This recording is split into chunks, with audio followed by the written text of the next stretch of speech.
الحمد لله رب العالمين الرحمن الرحيم مالك يوم الدين إياك نعبد وإياك نستعين اهدنا الصراط المستقيم صراط الذين أنعمت عليهم غير المغضوب عليهم ولا الضالين.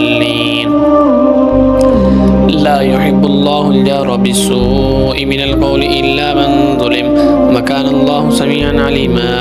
إن تبدوا خيرا أو تخفوه أو تعفوا عن سوء فإن الله كان عفوا قديرا. إن الذين يكفرون بالله ورسله ويريدون أن يفرقوا بين الله ورسله ويقولون نؤمن ببعض ونكفر ببعض ويريدون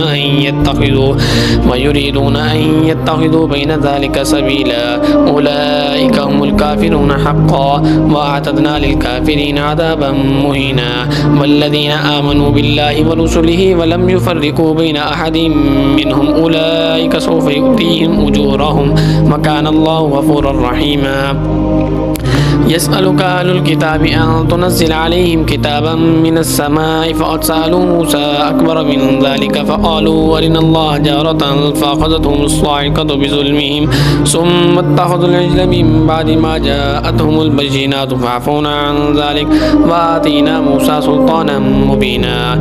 ورفعنا فوقهم الطور بميثاقهم وقلنا لهم ادخلوا الباب سجدا وقلنا لهم لا تعدوا في السبت وأخذنا منهم ميثاقا غليظا.